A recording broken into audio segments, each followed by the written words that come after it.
दमदार 10 में बात होगी प्रधानमंत्री मोदी के दौरे की। प्रधानमंत्री मोदी शी जिनपिंग पुतिन के साथ एक नए फ्रंट को खोलने की तैयारी कर रहे हैं, लेकिन इस बीच प्रधानमंत्री मोदी चीन पहुंचे उससे पहले प्रधानमंत्री मोदी इस वक्त जापान में मौजूद हैं और जापान में प्रधानमंत्री मोदी को लेकर जो क्रेज है वो भी दिखाएंगे। लेकिन उससे पहले आपको बता दें कि चीन के दौरे के दौरान मोदी, शी जिनपिंग और पुतिन मिलकर ट्रंप के खिलाफ क्या चक्रव्यूह बनाने वाले हैं, क्योंकि इसके के जरिए जो ट्रंप ने टैरिफ वॉर शुरू किया है उसको बड़ा झटका लगता हुआ दिख रहा है। इस पर बात होगी, लेकिन सबसे पहले हम तस्वीरों के साथ शुरुआत कर रहे हैं बुलेटिन की। प्रधानमंत्री मोदी जापान के दौरे के दूसरे दिन उन्होंने सफर किया बुलेट ट्रेन, जिसे शिनकानसेन कहा जाता है जापानी में, शिनकानसेन।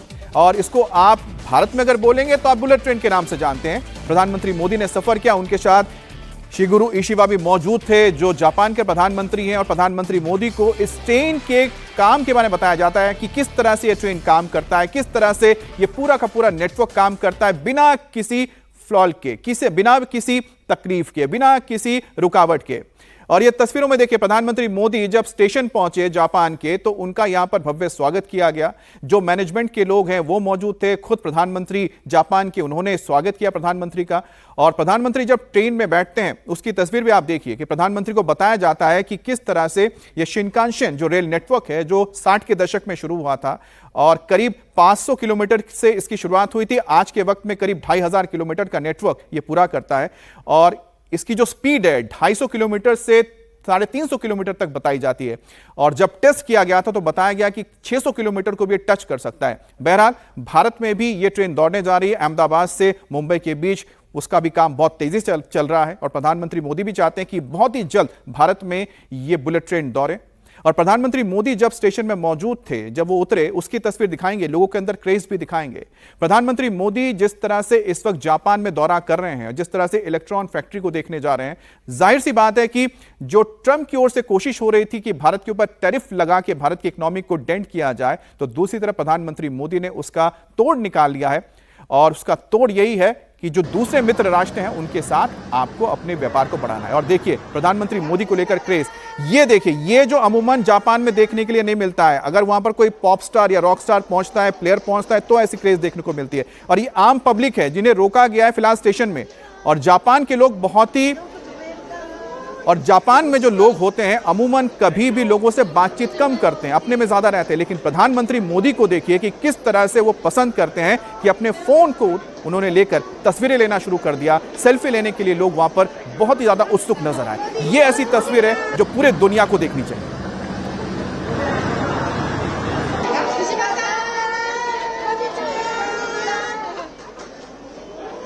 एक बार फिर से सुनिए, यहां पर प्रधानमंत्री मोदी को वेलकम किया जा रहा है और हेलो कहा जा रहा है। कोनिचिवा, कोनिचिवा मतलब नमस्ते, हेलो।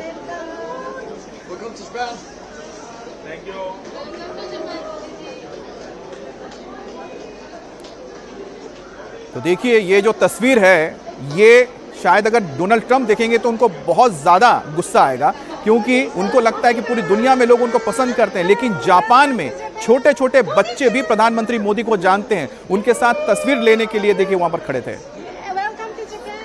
और यहां पर कोनिचिवा कह के प्रधानमंत्री मोदी का अभिवादन किया जा रहा है। प्रधानमंत्री भी देखिए कि लोगों के बीच जाकर बातचीत कर रहे हैं।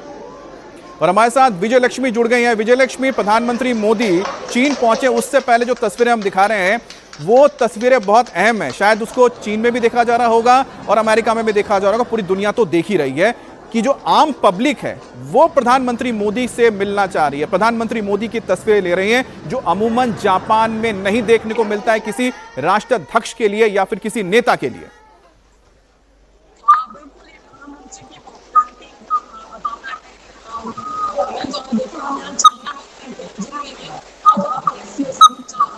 अच्छा, आपके साथ मैं फिर से संपर्क करता हूं क्योंकि आपकी आवाज थोड़ी सी हमें ठीक से नहीं मिल रही, उसको एक बार चेक कर लें आप। लेकिन इस बीच जो तस्वीरें आप देख रहे हैं इनको देखिए और समझिए कि प्रधानमंत्री मोदी की जब लोकप्रियता की बात होती है, जब उन्हें कहा जाता है ग्लोबल लीडर है, तो उसके लिए आपको दूसरे देशों के नेताओं को देखने की जरूरत नहीं है, राष्ट्राध्यक्षों को देखने की जरूरत नहीं है, या किस तरह से उनका एक आधिकारिक तौर पर वेलकम होता है। आम पब्लिक कैसे उनका वेलकम करती है उसे देखिए। इस पर प्रधानमंत्री जब जापान के बुलेट ट्रेन से जापान के सेंदाई पहुंचे तो वहां मौजूद लोगों ने प्रधानमंत्री मोदी से मिलने के लिए जबरदस्त क्रेज दिखाया। और यहां पर लोग जो मौजूद थे उन्होंने प्रधानमंत्री मोदी की तस्वीर लेनी शुरू कर दी। सबके हाथ में मोबाइल नजर आ रही है और प्रधानमंत्री मोदी के साथ एक तस्वीर लेने के लिए यहां पर लोग उत्सुक नजर आ रहे थे। इससे पहले प्रधानमंत्री मोदी ने आज जापान के 16 प्रांतों के गवर्नर से मुलाकात की, उनसे बात की और पीएम मोदी ने कहा कि यह मीटिंग स्टार्टअप, तकनीक और एआई जैसे क्षेत्र में काफी लाभकारी साबित हो सकते हैं। तो प्रधानमंत्री मोदी की यहां पर जापान के अलग अलग राज्यों के गवर्नर्स के साथ मुलाकात हुई है और गवर्नर्स के साथ मुलाकात का मतलब होता है कि दोनों ही देश आपस में व्यापार को आगे बढ़ाएंगे। तो एक बार फिर से मेरे सहयोगी विजय लक्ष्मी के पास चलते हैं। विजय लक्ष्मी, फिलहाल आप तो चीन में मौजूद हैं, वहां पर प्रधानमंत्री मोदी के आने का स्वागत करने के लिए लोग उत्सुकता से इंतजार कर रहे हैं, लेकिन प्रधानमंत्री मोदी जब जापान पहुंचे, ना सिर्फ उन्होंने जापान के साथ भारत के रिश्तों को नया आयाम दिया, अब सोचिए 6 लाख करोड़ का इन्वेस्टमेंट होगा, यानी कि करीब करीब $6 बिलियन से ज्यादा का इन्वेस्टमेंट होने जा रहा है भारत में। और दूसरी तरफ जो क्रेज नजर आया आम पब्लिक में, जो नहीं देखने को मिलता है जापान में, कि लोग स्टेशन में मौजूद खड़े थे जो यात्री प्रधानमंत्री के साथ एक तस्वीर लेना चाहते थे। विजय लक्ष्मी।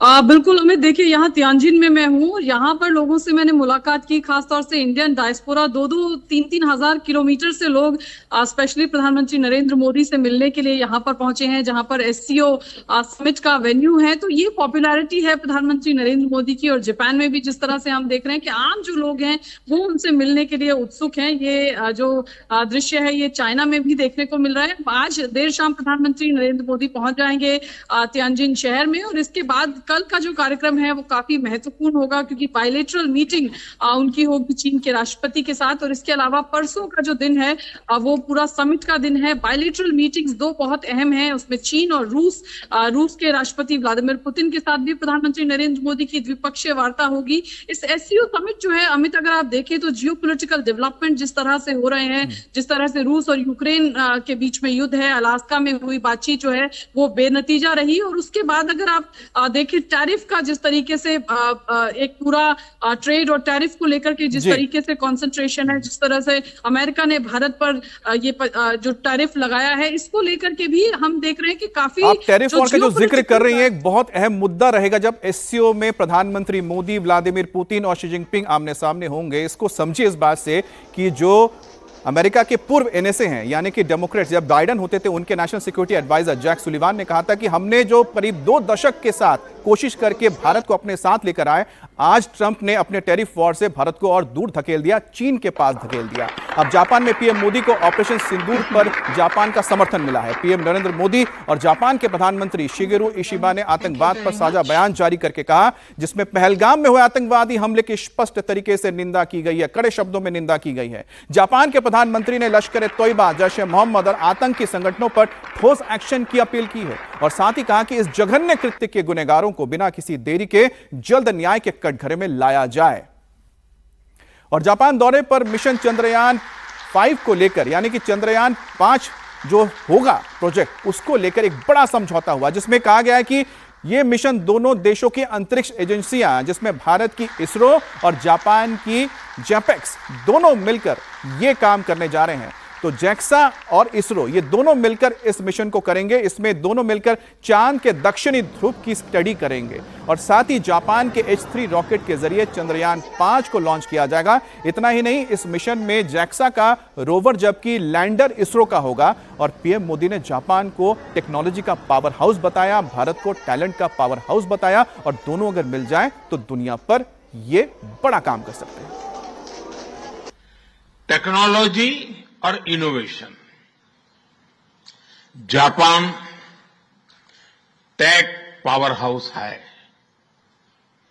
और भारत एक टैलेंट पावर हाउस है। भारत ने AI, semiconductor, quantum computing, biotech और स्पेस में बोल्ड और एम्बिशियस इनिशिएटिव लिए हैं। जापान की टेक्नोलॉजी और भारत का टैलेंट मिलकर इस सदी के टेक रिवॉल्यूशन का नेतृत्व कर सकते हैं। और भारत और जापान के बीच 15वें शिखर सम्मेलन में कई और मुद्दों पर भी समझौता हुआ है, जिसमें यह तय हुआ है कि जापान अगले 10 साल में लाखों करोड़ रुपए का निवेश करेगा। भारत में करीब $6 बिलियन की करने जा रहा है। डिजिटल पार्टनरशिप 2.0 और एआई में सहयोग की शुरुआत होगी। भारत से 50,000 स्किल्ड और सेमी स्किल्ड वर्कर जापान में जाएंगे और साथ ही 1 लाख करोड़ के 150 MOUs की घोषणा हुई है।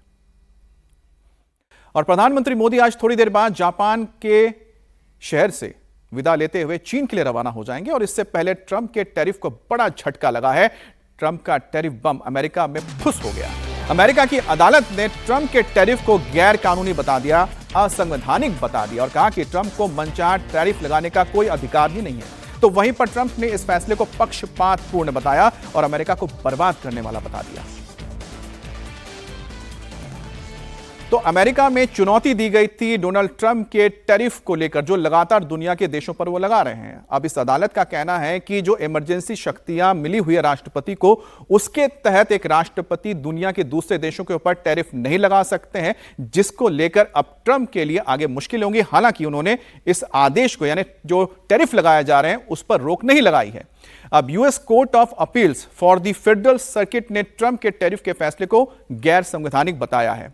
ट्रंप ने अपनी इमरजेंसी पावर का गलत इस्तेमाल किया। कोर्ट ने साफ किया कि ट्रंप को दुनिया के हर देश के ऊपर मनचाहा टैरिफ लगाने का कोई कानूनी अधिकार नहीं है। राष्ट्रपति को टैरिफ लगाने का असीमित अधिकार नहीं दिया जा सकता है। टैरिफ की आड़ में दुनिया को धमका रहे हैं ट्रंप के लिए एक बहुत बड़ा कानूनी झटका है। इससे पहले न्यूयॉर्क की फेडरल ट्रेड कोर्ट ने भी इसी तरह का फैसला सुनाया था, जिसे अब कोर्ट ऑफ अपील्स पर फॉर द फेडरल सर्किट ने काफी हद तक बरकरार रखा है। जजों ने 7-4 के फैसले में यह कहा है, यानी कि 7 टोटल जज थे, तो 7 और 4 अलग अलग इसमें हो गए।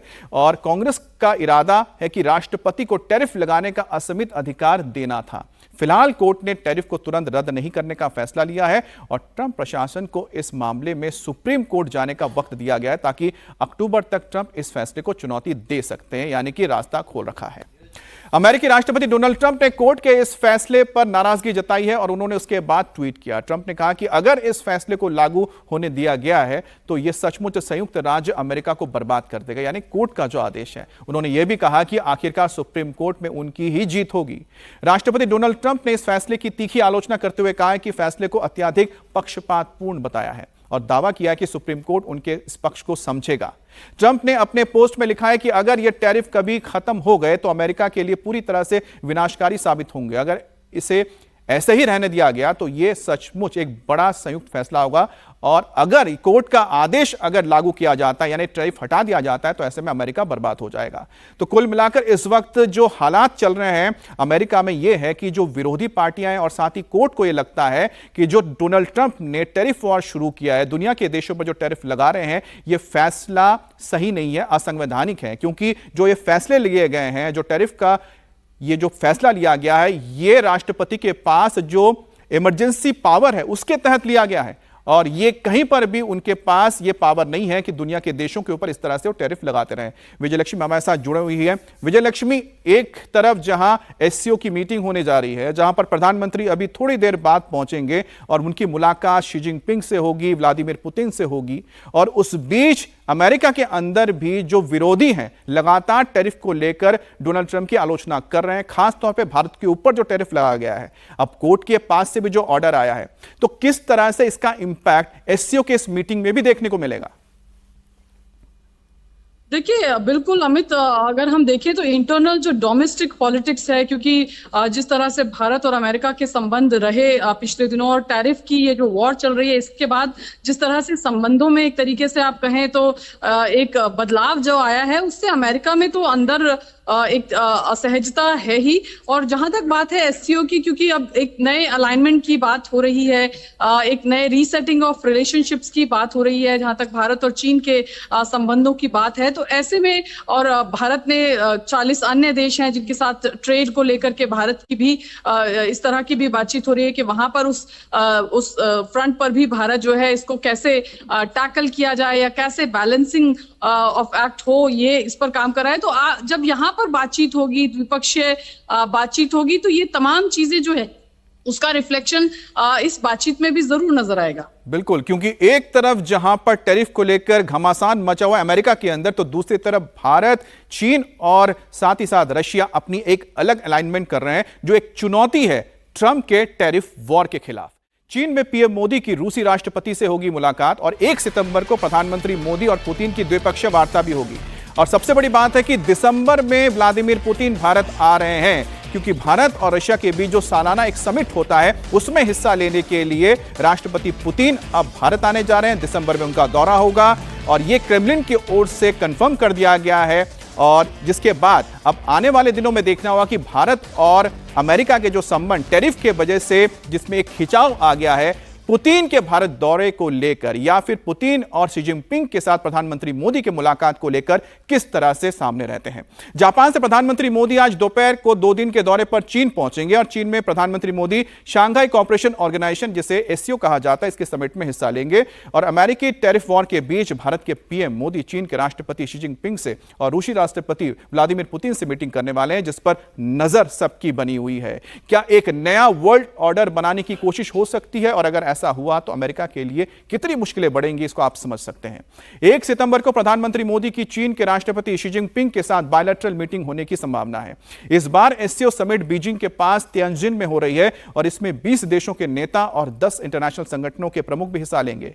चीन ने इस समिट के लिए जबरदस्त तैयारी भी कर रखी है। दुनिया के तमाम देशों के साथ अमेरिका के साथ टकराव के बाद president Xi Jinping SCO summit को चीन के ग्लोबल पावर प्रेजेंटेशन के तौर पर दुनिया के सामने रखना चाहते हैं और इसके लिए तियानजिन शहर में खास तैयारियां की गई, जिसकी तस्वीरें आप देख रहे हैं। इस मीटिंग से पहले चीन के मीडिया में 7 साल बाद प्रधानमंत्री मोदी के चीन दौरे को लेकर खूब चर्चा भी हो रही है और कहीं ना कहीं चीन की कोशिश है दुनिया को बताने की कि कोई भी दुनिया के देश अमेरिका पर भरोसा नहीं कर सकता है, क्योंकि अमेरिका टैरिफ लगाता है, तो आप चीन के पास आइए क्योंकि चीन पूरी दुनिया के लिए ज्यादा भरोसेमंद है। एक नया नैरेटिव करने की कोशिश होगी चीन की ओर से। इस बीच प्रधानमंत्री मोदी के दौरे के लिए चीन में खासा उत्साह देखने को मिला है। चीनी अखबार ग्लोबल टाइम्स ने इस दौरे पर संपादकीय यानी कि एक आर्टिकल लिखा है। भारत और चीन वैश्विक विकास के इंजन हैं। सीमा विवाद सुलझाने पर भारत चीन सहमत है। दोनों देशों के बीच व्यापार बढ़ा है और मोदी के चीन दौरे को ऐतिहासिक बताया जा रहा है। चीन भारत के संबंध लगातार सुधर रहे हैं। यूएस का दोस्तों के साथ दुश्मन जैसा व्यवहार कहीं ना कहीं एक ग्लोबल जो इस वक्त स्थिति बनी हुई है, जियोपॉलिटिक्स है, उसको बदलने के लिए लगातार एक कोशिश हो सकती है। अब हम बात करते हैं जियोपॉलिटिक्स की हो गई, अब भारत में जो पॉलिटिक्स चल रही है यानी कि अंतर्राष्ट्रीय नहीं अब राष्ट्रीय। भारत में बिहार में राहुल गांधी अपनी वोटर अधिकार यात्रा को लेकर अब अंतिम पड़ाव की ओर बढ़ चुके हैं, जिसमें आज समाजवादी पार्टी के अध्यक्ष अखिलेश यादव भी शामिल हुए हैं। राहुल के साथ भोजपुर जिले के आरा से रोड शो का आगाज हो चुका है। यह मेगा रोड शो आरा से सारण और फिर सिवान जिले तक जाएगा। इसमें राहुल गांधी और अखिलेश यादव के साथ तेजस्वी यादव भी मौजूद रहेंगे। रोड शो में बिहार के विधानसभा चुनाव से पहले विपक्षी गठबंधन की ताकत का प्रदर्शन होगा। इसका सीधा मैसेज वोटर्स तक पहुंचाने की कोशिश की जा रही है। भोजपुर बेल्ट में अखिलेश को मैदान में उतारने के पीछे राहुल गांधी और तेजस्वी यादव की रणनीति है, वो भी आपको हम बताएंगे, लेकिन सबसे पहले इस रूट को आपको दिखाते हैं। भोजपुर से शुरुआत हो रही है, फिर यह सारण, उसके बाद सिवान रोड शो करते हुए राहुल गांधी पहुंचेंगे। लेकिन इस दौरान अखिलेश यादव भी जीप में सवार नजर आएंगे राहुल गांधी के साथ, तेजस्वी यादव के साथ, और समर्थकों के बीच यह दिन भर यात्रा होती रहेगी। लेकिन अखिलेश यादव का आना और खासतौर पे भोजपुर के इलाके में आना यह बहुत महत्वपूर्ण है, क्योंकि आप देखिए भोजपुर, सारण, सिवान, ये जो पूरा इलाका आप देख रहे हैं, ये पश्चिमी उत्तर प्रदेश से सटा हुआ इलाका है। और 2024 का इलेक्शन अगर आपको याद हो, इस इलाके में यानी कि पूर्वांचल में समाजवादी पार्टी को काफी फायदा हुआ था और बीजेपी को काफी नुकसान हुआ था। और यही वजह है कि आपने एक बयान भी सुना होगा जिसमें अखिलेश ने कहा था कि अवध से हटाया है और अब मगध से हटाएंगे। तो यही इसी बात को देखते हुए, इसी बात के मद्देनजर यहां पर राहुल या फिर तेजस्वी की ओर से उनके जो स्ट्रैटेजिस्ट हैं, इस रूट पर यानी कि जो इलाका बिल्कुल पूर्वांचल से सटा हुआ है उत्तर प्रदेश के, इस रूट पर अखिलेश को बुलाया गया है। बिहार चुनाव में अखिलेश यादव की मेगा एंट्री की वजह क्या है, पहले आपको समझा देते हैं। बिहार में आरजेडी के एमवाई फैक्टर का विस्तार करना, यानी कि एमवाई फैक्टर को अखिलेश के पीडीए से जोड़ना, मुस्लिम प्लस यादव वाले वोट बैंक को पिछड़, दलित और अल्पसंख्यक वोट बैंक तक ले जाना। बिहार में महागठबंधन में यादव मुस्लिम वोट बैंक को और दलितों को, पिछड़े जातियों को जोड़कर और मजबूत करना। इसलिए अखिलेश के पीडीए फैक्टर की भी जरूरत पड़ रही है। वहीं जो वोटर लिस्ट मामले में लगातार विपक्ष बिहार में चुनाव में भुना रहा है, उसको भी अखिलेश के आने के बाद और ज्यादा तेज धार दी जाएगी और ज्यादा हल्ला बोला जाएगा।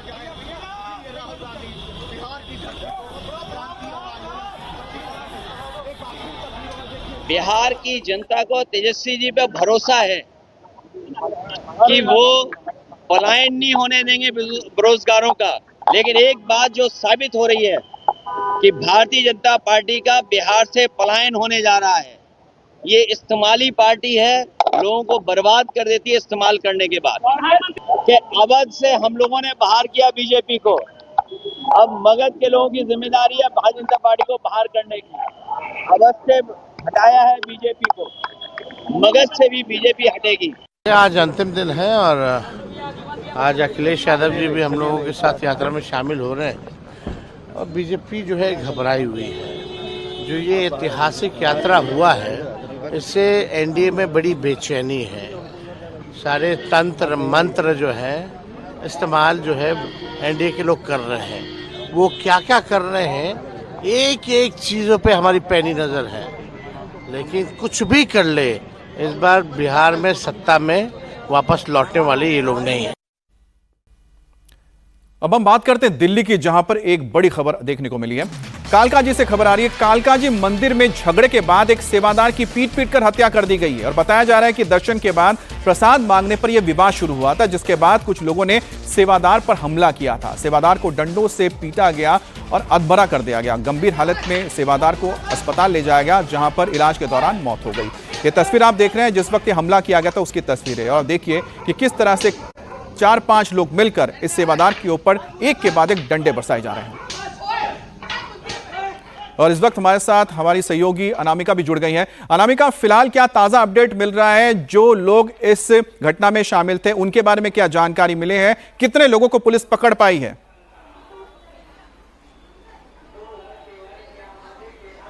देखिए, पुलिस ने इस मामले में जांच कमेटी बैठा दी है। सर्च ऑपरेशन किया जा रहा है क्योंकि 6 लोग दिखाई दे रहे हैं। 6 में से अभी अतुल नाम के व्यक्ति को हिरासत में लिया गया है और उससे पूछताछ भी की जा रही है। लेकिन हैरानी वाली बात यह है कि जो ये पूरी घटना है ये मंदिर परिसर के अंदर हुई है।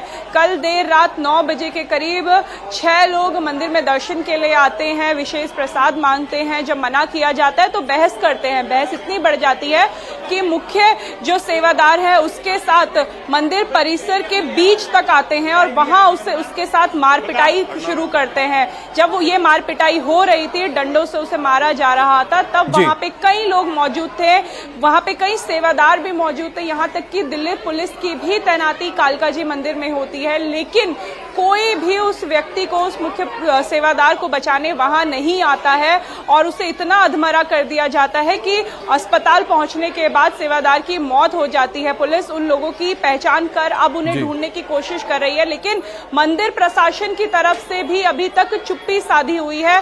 किसी भी महंत ने, किसी भी सेवादार ने इसमें अभी तक कोई स्टेटमेंट नहीं दिया है क्योंकि कैसे इतना विवाद बढ़ गया और मंदिर परिसर के अंदर इतना हंगामा हुआ। जाहिर सी बात है अनामिका की मंदिर परिसर के अंदर एक सेवादार की पीट कर अधमरा कर दिया जाता है कि उसकी मौत तक हो जाती है। तो सबसे बड़ा सवाल तो उठता है कि मंदिर जो प्रशासन है उसके लोग कहां पर मौजूद थे और दूसरे जो आरोपी हैं, अगर वो मंदिर में गए थे तो उनकी मनोवृत्ति कैसी थी कि वहां पर वो गए थे भक्ति के लिए, लेकिन किस तरह के कृत्य वो कर रहे हैं, किस तरह के वो काम कर रहे हैं?